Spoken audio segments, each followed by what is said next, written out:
Hey, good morning.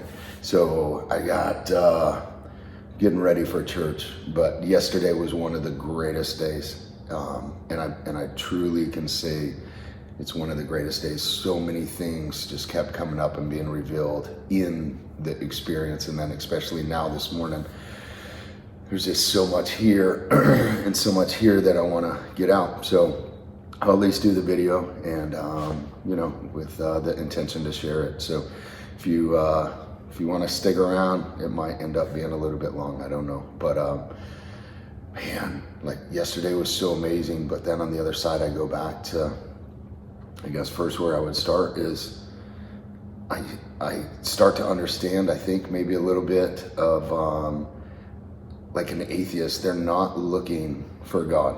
They're just not. And if you're not looking for something, it's like right before you find out that you lost your keys, but you didn't know that you lost your keys yet. And then once you realize that you lost your keys, then you're frantically like even still looking for your keys.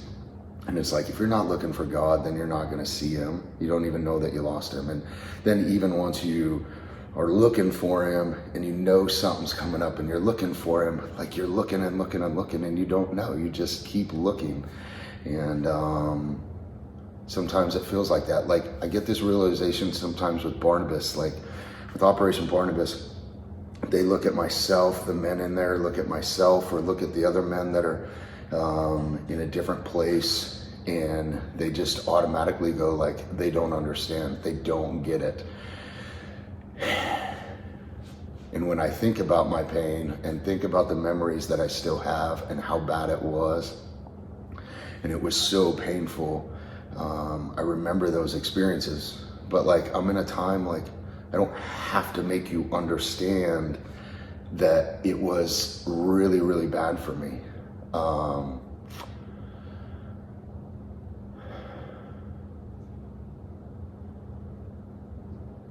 Like I would just want you to understand that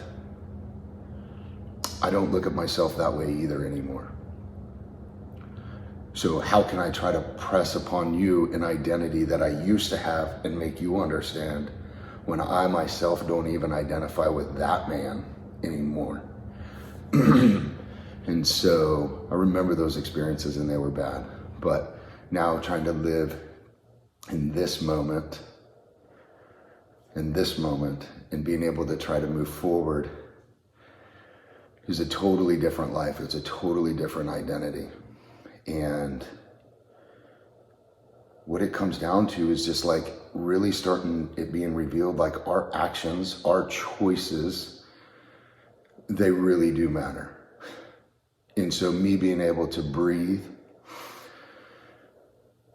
and then being able to choose every single day and be intentional about it is huge.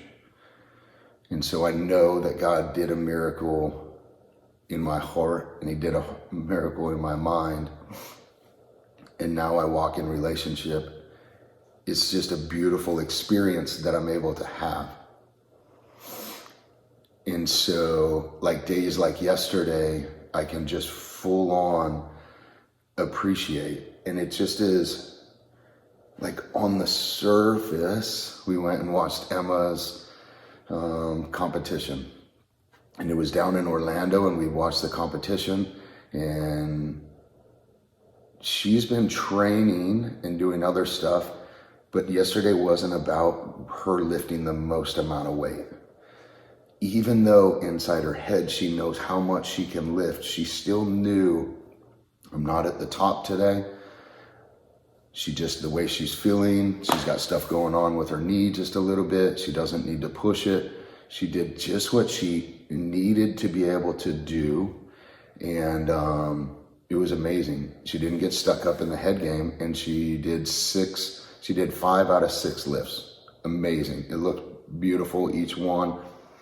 And just to know herself, I was so proud of her that she didn't have to do that.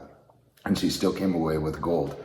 So that was amazing to be able to be in that experience. And then we left out of there, we came home real quick, and then we got invited to a worship night up at Journey Church. And So being invited to that, somebody's choice to be able to choose to say, hey, you want to come worship with us? It was like, it's just our choices again affect other people. And so inviting, and it was a family night. So being able to invite my family into that experience. And so we love our church. We love where we're at in our church, but being able to go and worship with other believers in different places is beautiful. And so we went up there last night and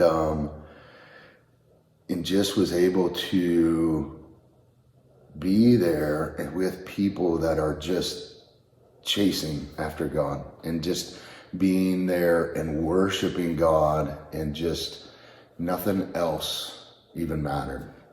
And being able to be there with my daughter and her boyfriend is just one of those things. Like, I could just imagine on the other side, if I was still drinking and still not doing what I'm doing now, I wouldn't be experiencing that.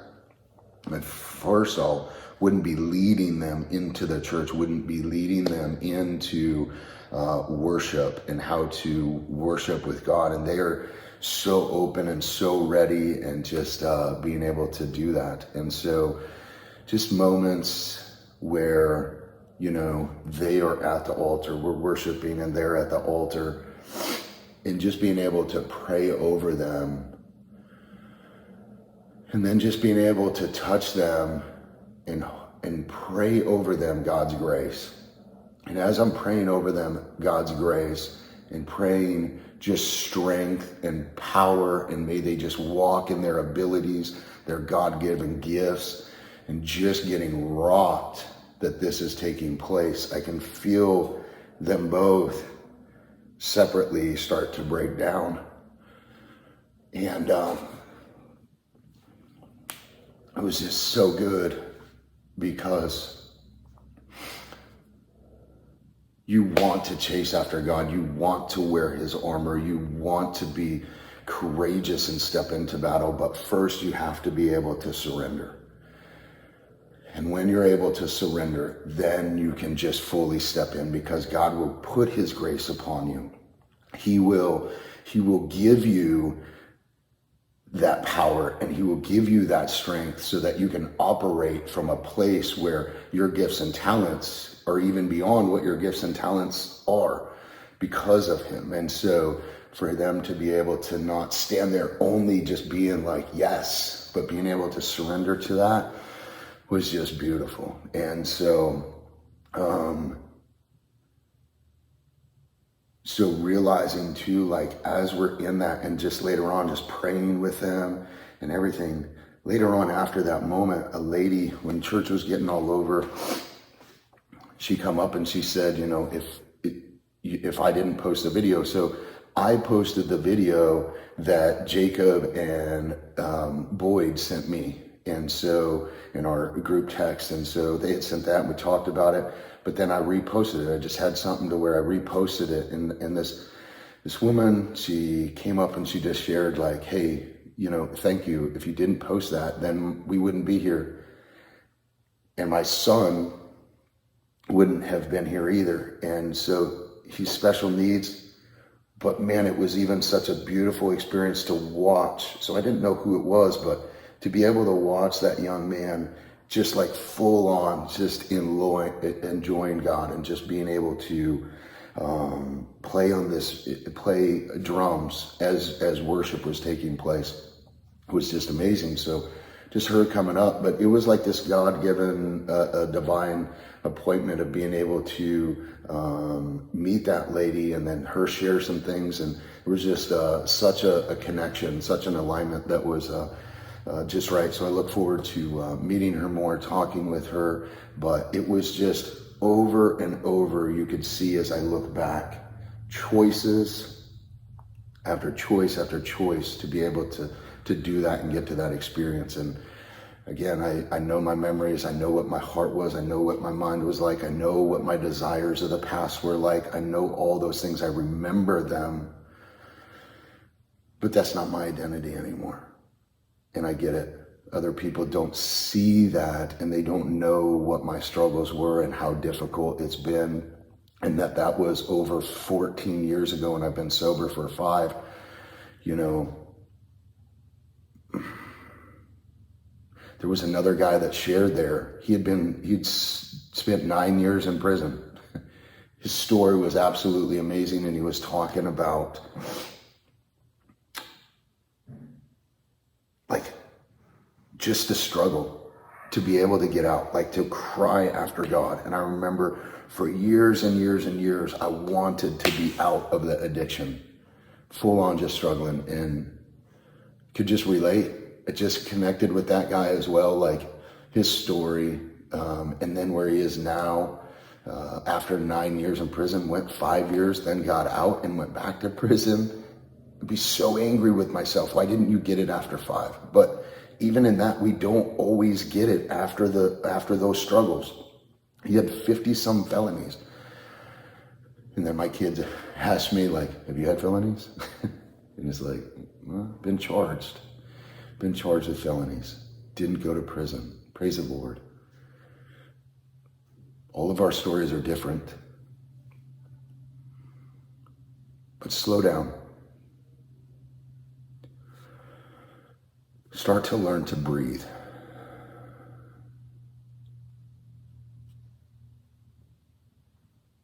Just learn to enjoy people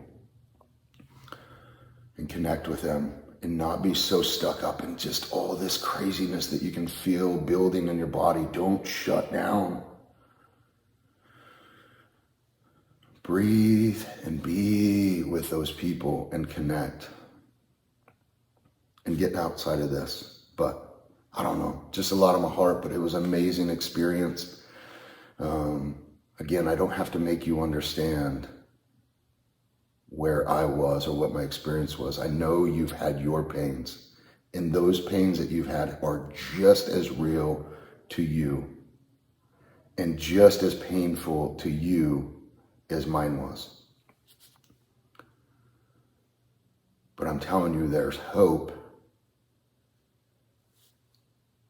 in relationship with Christ, and relationship with those around you. It's so important. Much love, much respect. Be blessed.